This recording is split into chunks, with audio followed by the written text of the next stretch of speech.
Unos segundos, por favor.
Ok, sin más, vamos a presentar al maestro Diego Alberto Solís Valdés, del estado de Colima. Amigo, agradecemos tu fina atención en aceptar la invitación. Y bueno, vamos a presentar al maestro. Él es licenciado en Educación Física por el Instituto Superior de Educación Normal del estado de Colima. Tiene maestría en Educación por la Universidad Autónoma de Guadalajara. Actualmente se desempeña en el Departamento de Educación Física de la Secretaría de Educación de Colima como subjefe técnico pedagógico, además de ser catedrático en el Instituto de Estudios Superiores Federico Rangel Fuentes con la materia Inclusión Educativa. Él es entrenador de atletismo para personas con discapacidad y maestro de baile para personas también con discapacidad. Formó parte de comités nacionales de elaboración de reactivos en Ceneval y se desempeñó como evaluador certificado a nivel nacional. Ha sido acreedor a diversos premios y reconocimientos, entre los que destacan el Premio Estatal de la Juventud, la presea al mérito docente Miguel Virgen Morfín, el Premio Ricardo de Jesús Vázquez Lara Centeno, y todos ellos por la labor realizada a favor de la inclusión. Además de ser director de la revista Diversidad, autor y promotor de diversos proyectos educativos y sociales orientados a favorecer la inclusión, se considera un altruista en la promoción de acciones que coadyuvan a una cultura por y para la diversidad. Sin más, amigo, cedemos la palabra y agradecemos que hayas aceptado la invitación. Pues muchas gracias, maestro Osvaldo. Un gusto estar aquí con ustedes. Saludo a todos los compañeros que están aquí con nosotros, acompañándonos. Y bueno, el día de hoy pues vengo a compartirles un poco de lo que hemos estado analizando y trabajando dentro de mi función, en este caso como asesor técnico pedagógico. Hemos estado realizando algunas propuestas y algunas reflexiones en relación a la nueva normalidad y reflexiones que han surgido a través de las prácticas que se han desarrollado. Entonces, bueno, vamos, con el permiso de todos ustedes, vamos a iniciar en esta temática, que bueno, se titula Educación Física y la nueva normalidad, diversidad de escenarios. ¿Sí? Ahorita van a darse cuenta por qué se llama diversidad de escenarios, pero creo que es propicio realizar siempre un análisis previo y una reflexión sobre lo que ha transcurrido a través de este tiempo de contingencia y sobre todo de la educación física. Quisiera comenzar con esta pequeña frase que dice: el cambio es siempre el resultado final de todo verdadero aprendizaje. ¿Sí? Como ustedes saben, hemos surgido notables y constantes cambios a través de esta contingencia, pero sobre todo lo que más recalcaría aquí es el aprendizaje que hemos obtenido a través de esos cambios que se han generado. Y es a partir de esto como se pretende abordar esa temática, la educación física en la diversidad de escenarios que se pudieran generar, ¿sí? Quizás este o quizás otros escenarios que pudiéramos tener en relación a las condiciones en las que desarrollaremos o desarrollamos nuestra práctica docente. Primero voy a hablar de la educación a distancia, un poco de esta modalidad de educación a distancia, ya que es la modalidad en la que estuvimos transitando o la cual pusimos en práctica la mayoría de docentes de educación física y de otros niveles. Y bueno, esta modalidad, estos tiempos, pues nos obligan a establecer ciertamente escenarios pedagógicos que respondan a las necesidades de nuestros alumnos, ¿no? A las necesidades de las familias y de las escuelas. Por lo tanto, nos obliga primero a hacer una reflexión, ¿no? Y iniciaremos con 3 preguntas para empezar a hacer este autoanálisis de la práctica que hemos realizado. La primera pregunta es: ¿cuáles fueron los retos que enfrentaron con la estrategia de educación a distancia? ¿No? Tener esta parte consciente de qué retos enfrentamos como docentes, ¿sí? A través de lo que pusimos en práctica, a través de la interacción con los propios papás, con los propios alumnos, con los propios compañeros del colectivo docente, ¿no? ¿Qué impacto generaron tus estrategias? O sea, es decir, ¿qué impacto generó lo que tú propusiste? ¿Qué causó? ¿Qué dimensiones logramos de alguna manera impactar con las actividades que tú como docente propusiste, ¿no? Creo que es otra pregunta clave dentro de este análisis y que tiene que ver con educación a distancia. Y la tercera pregunta es: ¿qué representó para ti la estrategia de educación a distancia, ¿no? Es interesante cuando nos ponemos a analizar esas 3 preguntas, la perspectiva que estamos generando a través de este autoanálisis, ¿no? Y nos vamos a dar cuenta de 3 cosas al analizar esas 3 preguntas, ¿sí? Cuando nos ponemos a analizar esas 3 preguntas, nos vamos a dar cuenta de cosas que cambiaron, cosas que antes no hacía y que hoy estoy haciendo o que hoy hice y que antes no me imaginaba que iba a lograr o que iba a experimentar, ¿sí? Porque son momentos inesperados, son cambios que nadie de nosotros tenía contemplados dentro de nuestra práctica docente, ¿no? Creo que ese es un primer punto interesante de poder estar conscientes de lo que cambió, ¿sí? Ese es un punto interesante. El segundo punto tiene que ver con qué cosas permanecieron, qué cosas no cambiaron de esta estrategia a distancia que yo puse en práctica, qué cosas permanecieron.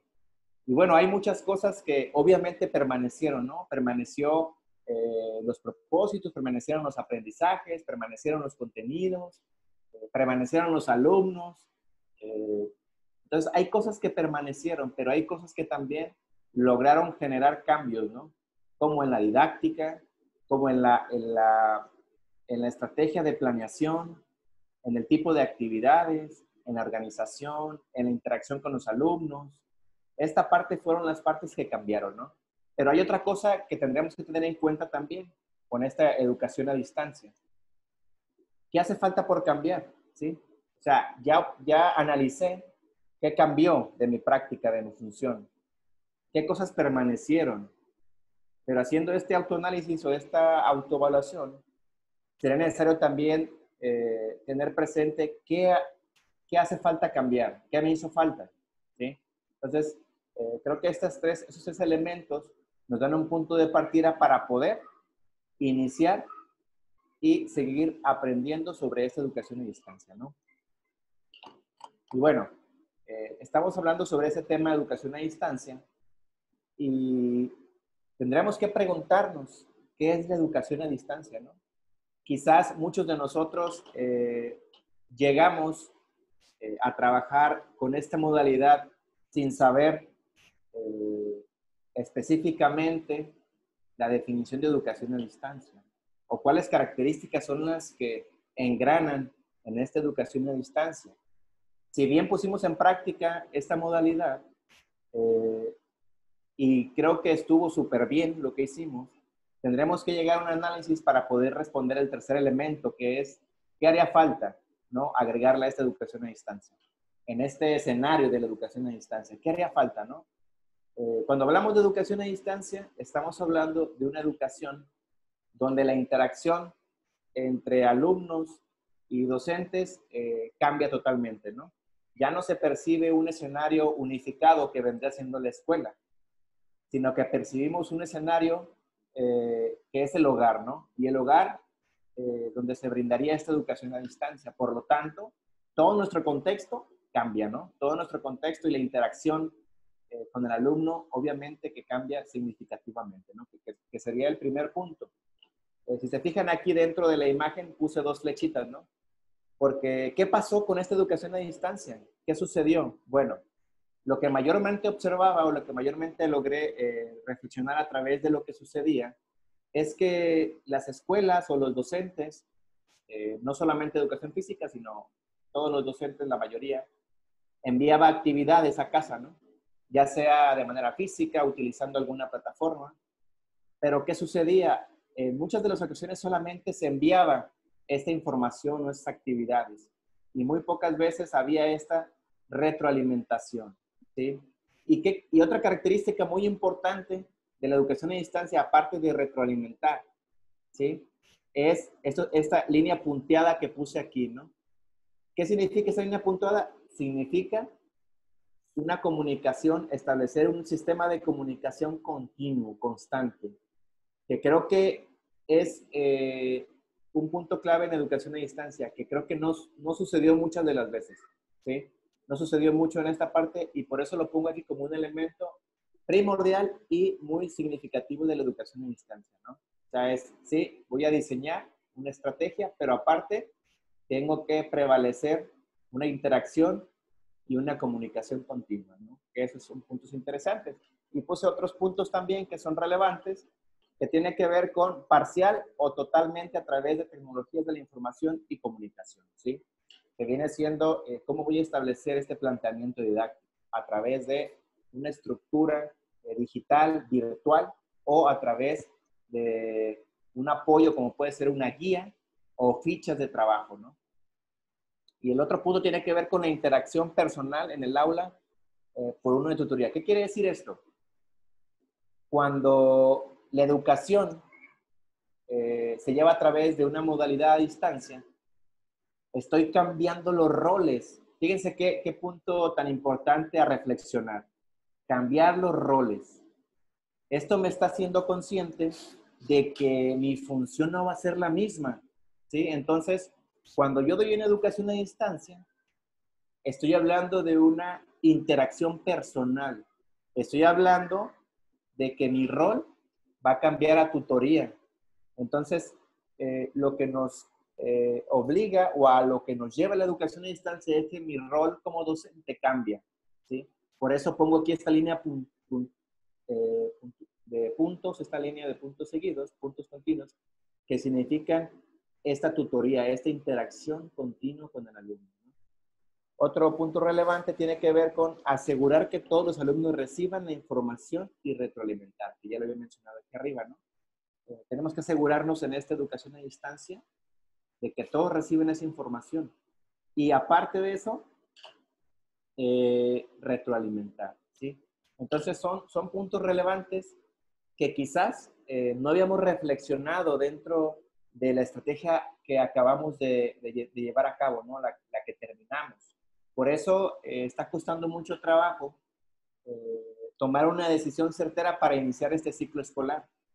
Es algo muy difícil porque cumplir con todos estos puntos de lo que realmente es la educación a distancia genera una atención diversificada y genera realmente un mayor compromiso para las autoridades educativas, ¿no? Y bueno, Entonces, ahora sí podríamos preguntarnos de nueva cuenta, ya vi lo que cambió, ya vi lo que permaneció y ahora con esto que acabo de conocer, ¿qué haría falta? ¿Qué haría falta agregar a mi estrategia que implementé? ¿Sí? Lo dejamos ahí como pregunta. Y bueno, independientemente de la modalidad que utilicemos, independientemente de la estrategia que implementemos en esta educación, ya sea semipresencial o cualquier otra modalidad, tendremos que tener 4 puntos muy claros, ¿no? Que esto es como un eje principal de cualquier modalidad. El primero es la organización de las actividades. Tiene que ver con el planteamiento didáctico. En cualquier escenario que nosotros vayamos a transitar, en cualquier escenario tendremos que tener claro qué planteamiento didáctico voy a realizar. Y al final vamos a hacer como un pequeño ensayo de todo esto que estoy hablando, ¿no? ¿Cómo voy a organizar mis actividades? ¿En qué plataforma las voy a incluir? ¿En qué cuadernillos? ¿De qué manera las voy a diseñar? ¿Qué elementos van a contener? ¿A qué necesidades van a responder? Etcétera, ¿no? Todo eso tiene que ver con este punto. Es un punto clave, independientemente de qué modalidad voy a implementar. El segundo punto es interacción a distancia, sistema de comunicación. Yo pienso que no puede haber educación si no hay un sistema de comunicación, ¿sí? Entonces, lo primero que se tiene que establecer en una educación, en una modalidad, es el sistema de comunicación. ¿Cómo me voy a comunicar con el otro para decirle qué, cómo y cuándo? ¿Sí? Si no tengo claridad en mi sistema de comunicación, difícilmente voy a cumplir los propósitos o los logros de los aprendizajes esperados. Entonces, es otro punto relevante a implementar en cualquier modalidad. Háblenme de cualquiera y siempre vamos a ocupar un sistema de comunicación. El tercer punto tiene que ver con la intervención de padres o tutores. Creo que es otro punto importantísimo, ¿no? Cuando hablamos de una educación a distancia, una educación escalonada, una educación híbrida, una educación semipresencial, la intervención de los padres es crucial, ¿no?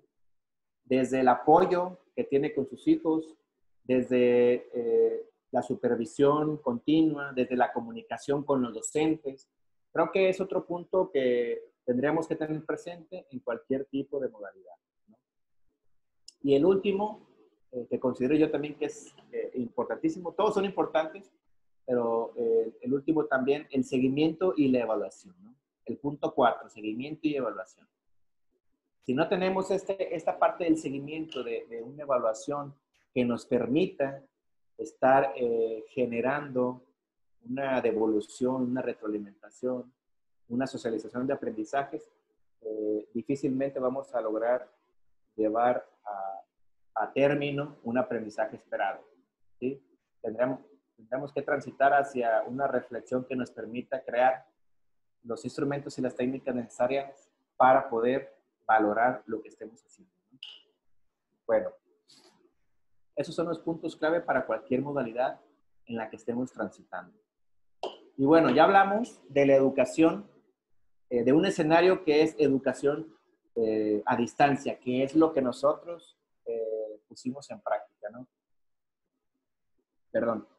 Y ahora vamos a visualizarnos, vamos a hablar sobre una presencial escalonada, que esta modalidad no la hemos llevado a cabo porque es una modalidad que nos permitiría transitar con esta contingencia, ¿no? Y por eso es otro escenario que tendremos que visibilizar, es un escenario que tendremos que, de manera multidimensional, visualizarlo a futuro, ¿sí? Ese escenario no lo hemos vivenciado, sí es un escenario que tendríamos que tener de alguna manera consciente dentro de lo que podría pasar, ¿no? ¿Qué pasa con este modelo, con esta modalidad de presencial escalonado? ¿No? Es la propuesta que se viene mencionando de cómo sería el regreso a clases con los alumnos, ¿no? ¿Qué pasaría con la jornada escolar?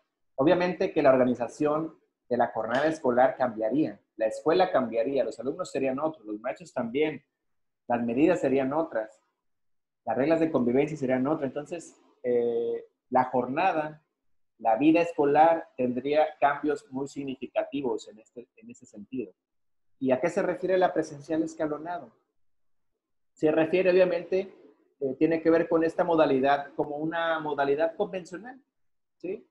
Esta modalidad tiene que ver con asistir a la escuela, pero de manera diferenciada. Es decir, no asisten todos los alumnos en un solo día, ¿sí?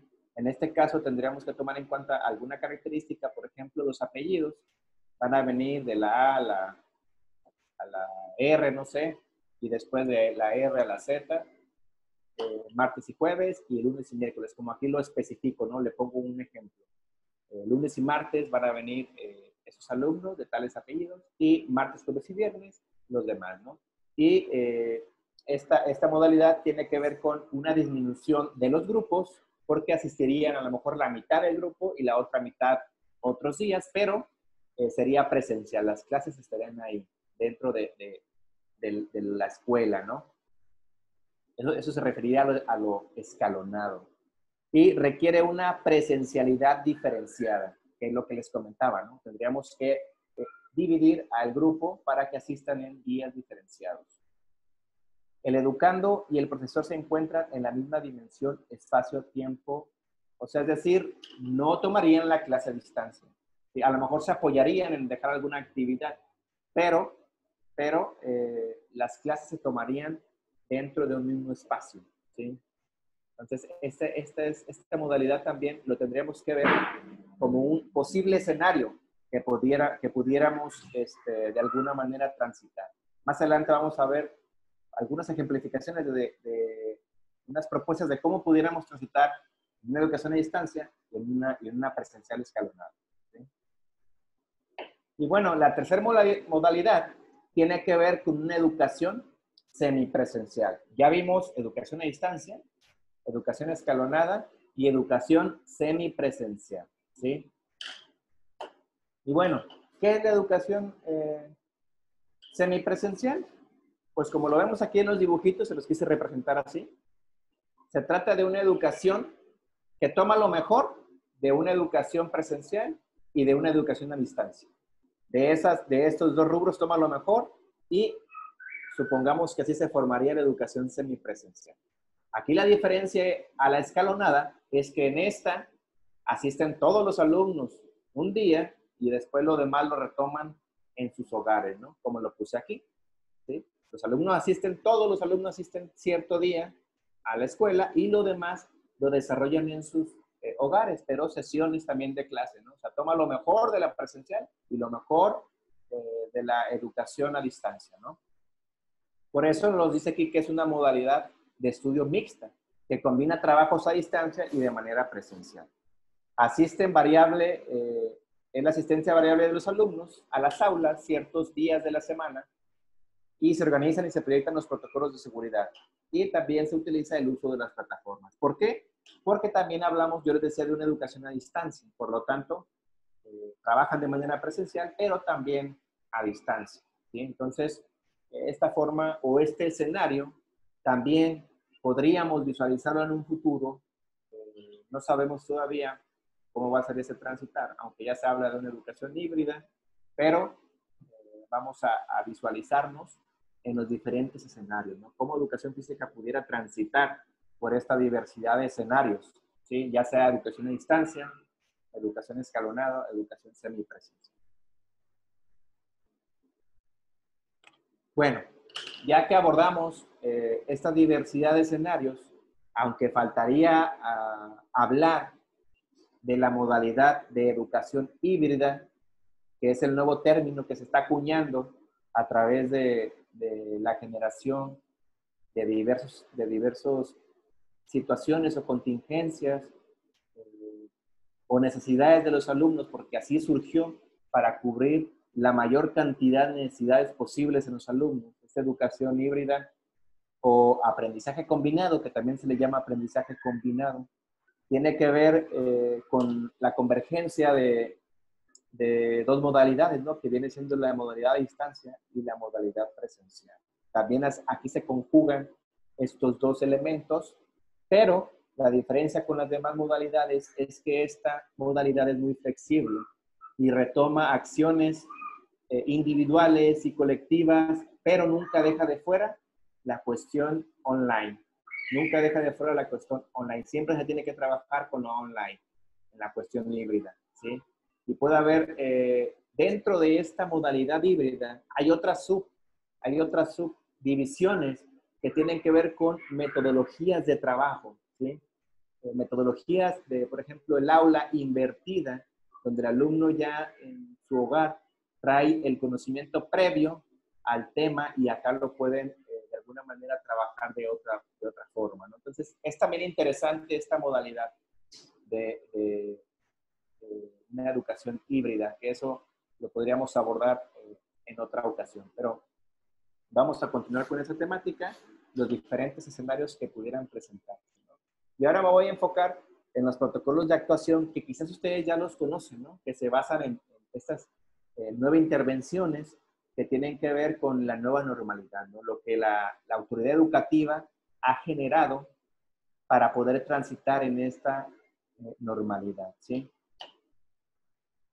Bueno, para abordar los protocolos hay 3 puntos que son muy importantes y que tenemos que tener en cuenta a la hora de estar en cualquier escenario, en especial, en escalonado y en semipresencial o en híbrido, ¿no? Porque en todos ellos tendremos que aplicar estos protocolos. Para una educación a distancia, obviamente que esos protocolos no surgirían efectos porque no estaríamos de manera presencial. Pero para el semipresencial, para el híbrido o para el semipresencial, sí tendríamos que utilizarlos y tenerlos presentes. Pero les decía, son 3 puntos importantes. El primero es el conocimiento, ¿sí? Alumnos, padres de familia, intendentes, toda la comunidad educativa tiene que conocerlos, ¿sí? Y quizás los primeros días, en cualquiera de las modalidades que les acabo de decir que podrían ejercerse con estos protocolos, tendrían que hacerlos de su conocimiento. Quizás la primer clase, el primer día, se la pasarían conociendo, dando a conocer los protocolos o cómo sería la jornada escolar, ¿no? Que eso ya lo están viendo en la fase intensiva, que ya está por ahí el cuadernillo, establecer estos conocimientos de cuáles serían esos protocolos, ¿no? Y el otro punto importante es la intervención. Una vez que ya conocí, ahora tengo que intervenir, ¿sí? Como docente, como alumno, que es la parte más interesante, ¿no? Que más nos podría generar incertidumbre. ¿De qué manera voy a intervenir con mi clase? ¿Cómo sería mi clase, mi sesión de educación física? ¿Cómo la desarrollaría a través de estos protocolos, ¿sí?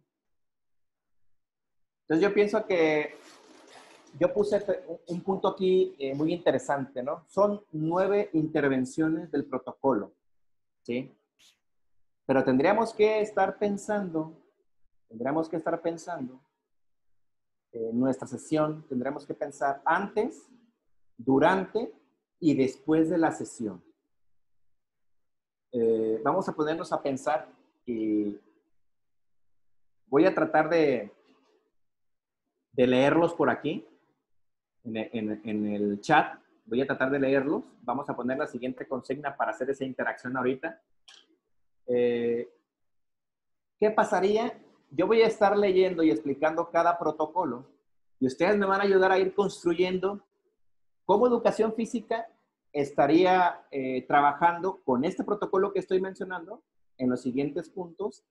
Cómo educación física lo podré llevar a cabo, pero siempre tengan en su mente el antes, durante y después de la sesión de educación física, ¿sí? Vamos a comenzar con el primer protocolo, ¿sí? El primer punto, perdón, que dice así: comités participativos de salud escolar, relación escuela-centro de salud, sanitización y limpieza, 3 filtros de corresponsabilidad, casa, escuela, salón de clases, y continúa más abajo, ¿no? Medidas de higiene pertinentes, entrenamiento formal, circulación en un sentido y señalización. Ahora, vamos a utilizar el chat, ¿no? Yo les voy a comentar lo que yo puse, pero ustedes también pueden comentar porque creo que todos tenemos un cúmulo, un bagaje de conocimientos que nos pueden permitir generar una mayor cantidad de opciones, ¿no? Entonces vamos a tratar de utilizar el chat y ustedes me comentan, ¿sale?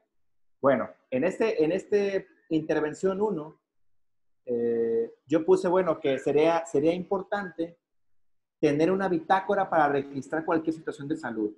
Creo que ese es un punto importante, ¿no? En el punto 1, en la intervención 1 del protocolo, lo que menciona, yo creo que sería importante tener una bitácora para registrar cualquier situación de salud, ¿no? Y poder llevar ese seguimiento de los alumnos que a lo mejor yo vea que tienen algún síntoma o algo, registrar. Otro punto que yo creo conveniente es establecer filtros antes y después de la sesión de educación física, ¿no? Que permitan, de alguna manera, como lo menciona aquí, medidas de higiene permanentes. Entonces, por eso puse esta propuesta aquí, ¿no? Acá compañero Martín Maldonado nos menciona por medio de infografías. Exactamente, también es otro punto que puede caber dentro de esa intervención número 1.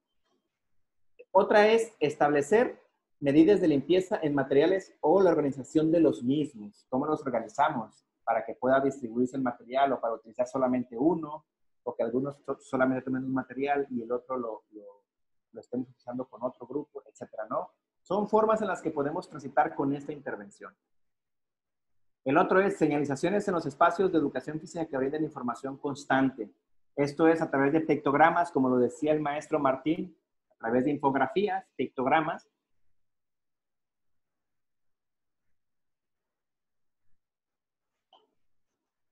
Ok, aquí me está informando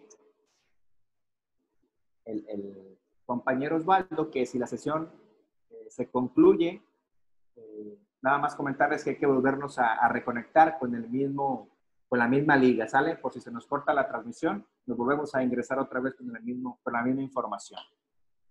Y bueno, también otro punto, bueno, son las infografías que ya lo mencionaba su compañero, yo aquí lo puse como pictogramas, ¿sí? Entonces vamos a continuar con el segundo punto, ¿sale? El segundo punto tiene que ver con garantizar acceso a jabón y agua o gel, ¿sí? O sea, garantizar esta parte, quizás a lo mejor propiamente tendremos que nosotros hacer, yo le puse aquí, ¿qué está dentro de nuestra función, de nuestro límite, ¿no? Gestionar ante dirección o padre de familia el apoyo con gel o jabón, ¿sí?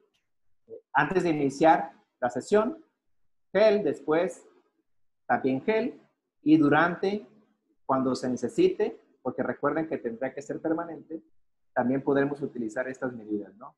Si ocurre algún contacto o al finalizar, y al finalizar. Entonces, esto sería en cuestión a garantizar el acceso a jabón y agua, ¿no? Lo tendremos que tener como un dispensador dentro de nuestra área, de la sesión de educación física. El tercer punto tiene que ver con el cuidado de maestras y maestros en grupos de riesgo. Bueno, aquí es una determinación, entonces tendría que ver con la decisión que cada uno de ustedes tome. Yo aquí le puse nada más utilizar modalidades de trabajo que convengan a mi salud y a la de mis alumnos. Es decir, si yo estoy dentro de los grupos de riesgo, mujeres embarazadas, personas con una edad que puedan complicarse esta situación de salud, posiblemente que lo que tendría que hacer es utilizar otras modalidades de trabajo, ¿no? Que convengan a mi salud. Y bueno, en el punto número 4, tiene que ver con cubrebocas o pañuelo obligatorio. A razón de la educación física, hemos estado muy atentos a toda esta parte del uso de los cubrebocas con la actividad física, ¿no? Hemos leído algunos estudios, algunos artículos, algunos doctores que están haciendo algunas investigaciones del uso del cubrebocas, algunos sucesos que han pasado en algunos países al momento de estar haciendo actividad física y utilizar el cubrebocas. Hemos estado muy al pendiente de todas estas determinaciones. ¿Por qué? Porque es un tema muy delicado, ¿no? El tema de la salud y sobre todo de los niños, la parte de educación física es un tema bastante delicado y que le tendríamos que dar mucha importancia, ¿sí? Este punto 4 de intervención tiene que ver con utilizar el uso de cubrebocas de manera pertinente, por eso le puse yo aquí, utilizar el uso de cubrebocas de manera pertinente y responsable. ¿Por qué? Porque, bueno, sabemos de todos estos estudios y artículos que nos dicen, obviamente, a ver, vamos a ponernos a analizar una cosa. Cuando utilizamos cubreboca, obviamente la oxigenación disminuye. la oxigenación no es la misma. ¿Sí? Entonces, ya tenemos ahí un primer indicador a la hora de estar haciendo actividad física de que esta oxigenación no va a ser al 100% como es sin cubrebocas. Por lo tanto, ya tenemos un primer indicador de riesgo, ¿no? El otro indicador que hemos analizado, que hemos estado dándole seguimiento, es la producción de este gas al exhalar, ¿no? El dióxido de carbono. ¿Qué hago cuando yo exhalo a través del cubrebocas? Bueno, como no deja pasar este aire, genera que lo vuelva a inhalar, ¿no?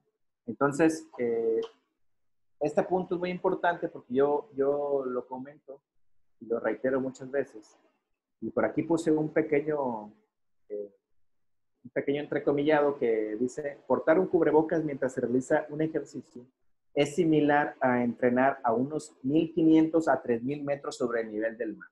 ¿Sí? Entonces, a esto equivale. ¿Y qué se pueden presentar? Bueno, se pueden presentar mareos, se pueden presentar dolores de cabeza, se pueden presentar varios problemas que pudieran terminar a lo mejor en otras situaciones que no nos gustaría, ¿no? Por eso es muy importante tener en cuenta la actividad física con cubrebocas, aunque ya hay cubrebocas que tienen otro tipo de funcionalidad, pero realmente son un poco caros, ¿no?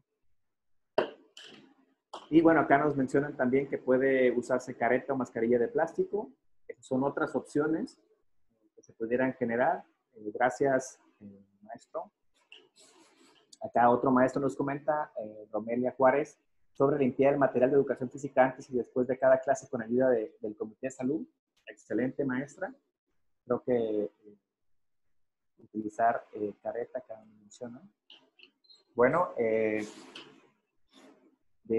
este apartado también vamos a continuar con los otros puntos. Creo que todos ustedes pueden aportar a cada uno de los protocolos, y eso es lo interesante, ¿no? Hacer esta reflexión que les permita hacer su propio diseño de intervención, que será el segundo punto. Ya conocimos, ahora vamos a intervenir, ¿sí?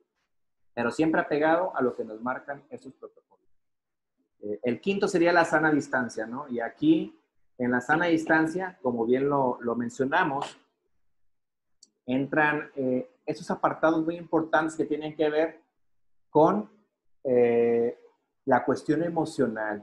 No solamente es decir, a ver, ponte a un 1,5 metros o 2 metros para garantizar esta sana distancia, ¿no? Sino es, ¿qué pasa con la parte emocional, la parte socioemocional, ¿no? Sociomotriz? ¿Qué pasa con estas relaciones que estamos comentando? Entonces, en esta parte de establecer esta sana distancia, yo nada más aquí le puse establecer una organización en espacios, pero también le puse materiales, figuras,